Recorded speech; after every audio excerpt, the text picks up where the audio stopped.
नमस्कार दोस्तों, मैं कैलाश उपाध्याय कैलाश एस्ट्रोलॉजी में आपका बहुत बहुत स्वागत है। अब बात करेंगे धनतेरस की 3 प्रमुख चीज़ों के बारे में। धनतेरस का मुहूर्त, पूजा का मुहूर्त, खरीदारी का मुहूर्त हम बात कर चुके हैं पिछले वीडियो में। वो वीडियो आपको डिस्क्रिप्शन में मिल जाएगा। अब बात करेंगे धनतेरस की 3 प्रमुख चीज़ों के बारे में। वो 3 प्रमुख चीज़ें हैं धनतेरस की खरीदारी, भगवान धन्वंतरी की पूजा और यमराज के लिए दीपदान। तो चलिए सबसे पहले बात करते हैं खरीदारी की। देखिए, धनतेरस के दिन जो चीज़ें खरीदने से लक्ष्मी की प्राप्ति होती है और भाग्य उदय होता है, वो चीज़ें इस प्रकार से हैं। सबसे पहले तो सोने चांदी का सामान। अगर आप सोने चांदी का बहुत अधिक सामान नहीं खरीद रहे हैं तो कम से कम एक चांदी का सिक्का जरूर खरीदें, लक्ष्मी गणेश बना हुआ। लक्ष्मी गणेश की और कुबेर की मूर्ति जरूर खरीदें। मिट्टी के दिए जरूर खरीदें। कोई ना कोई अपनी रसोई में काम आने वाला बर्तन जरूर खरीदें। आपके घर के मंदिर में अगर बजाने के लिए घंटी नहीं है तो घंटी खरीद सकते हैं। शंख खरीदना इस दिन बहुत ही शुभ है। सूखा धनिया भी इस दिन जरूर खरीदें और इस सूखे धनिये को धनतेरस से अगले दिन अपने घर के गमले में बो दें और जैसे ही ये धनिया उगे इसको अपने घर में सब्जी में इस्तेमाल करिए। आपके घर में आरोग्य और सौभाग्य दोनों आएंगे।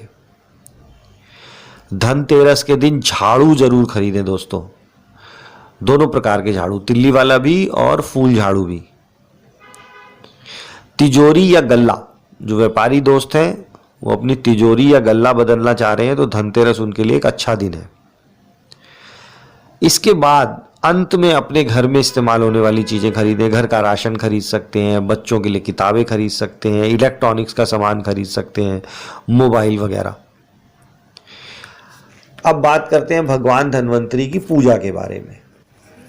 दीपावली का त्यौहार धनतेरस से प्रारंभ होता है। हर वर्ष कार्तिक मास के कृष्ण पक्ष की त्रयोदशी तिथि को धनतेरस मनाया जाता है। इस दिन देवताओं के वैद्य भगवान धन्वंतरी की पूजा का विधान है।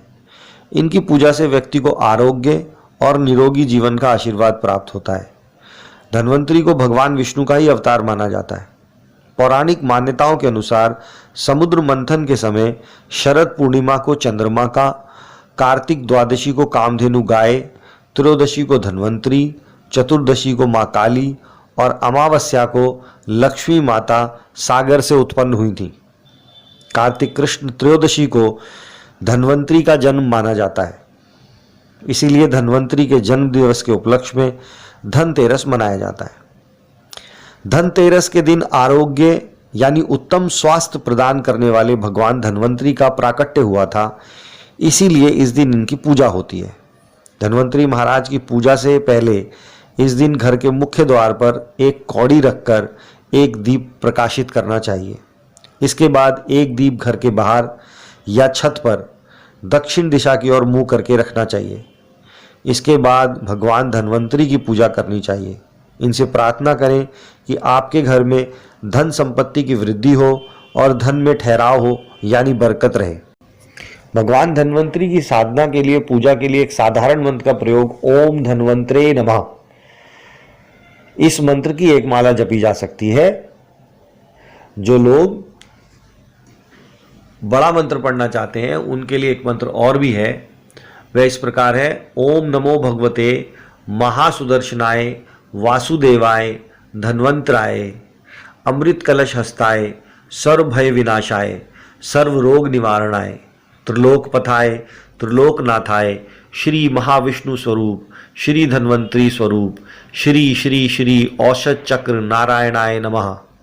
ओम नमो भगवते धन्वंतरे अमृत कलश हस्ताय सर्व आमाय विनाशाय त्रिलोकनाथाय श्री महाविष्णु नमः। इसी मंत्र से भगवान धन्वंतरी की पूजा एवं आरती करें। इस पूजा के पश्चात यमराज के लिए दीपदान का विधान है। यमराज का कार्य है प्राण हरण करना। काल मृत्यु से कोई नहीं बचता और ना ही वह टल सकती है, परंतु किसी को भी अकाल मृत्यु न आए, इस हेतु धन त्रयोदशी पर यम धर्म के उद्देश्य से दीपदान का महत्व है। संध्या काल के समय घर के बाहर दक्षिणाभिमुख होकर, दक्षिण दिशा की तरफ मुख कर कर यह दीपदान करने का विधान है। एक कथा के अनुसार यमदेव ने अपने दूतों को आश्वासन दिया है कि धन त्रयोदशी के दिन उनके लिए दीपदान करने वाले की अकाल मृत्यु नहीं होगी। दीप प्राण शक्ति और तेज स्वरूप शक्ति प्रदान करता है, इसलिए उससे प्राण शक्ति में वृद्धि होती है और व्यक्ति को दीर्घायु की प्राप्ति भी होती है। दीपक के लिए कहा भी गया है, शुभम करोति कल्याणम आरोग्य धन संपदाम शत्रु बुद्धि विनाशाय दीप ज्योति नमोस्तुते। दीपदान करने से पहले बोला जाता है, मम अपमृत्यु विनाशार्थम यम दीपदानम करिष्ये। इसका अर्थ है, अपनी अपमृत्यु के निवारण हेतु मैं यम दीपदान करता हूं। फिर दक्षिण दिशा की मुख तरफ करके दीपक रखा जाता है।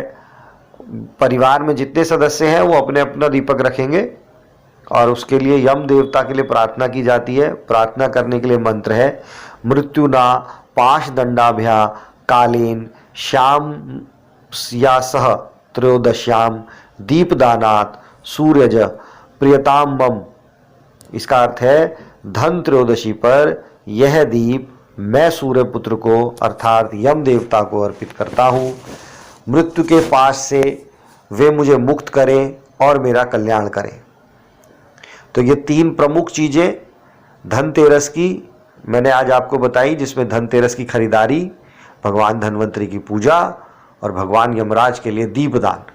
आशा करता हूँ धनतेरस और दिवाली का ये 5 दिन का उत्सव आपके जीवन में खुशियाँ, स्वास्थ्य और आरोग्य लाए और आपको भगवान धन्वंतरी, माता लक्ष्मी और यमराज का आशीर्वाद प्राप्त हो।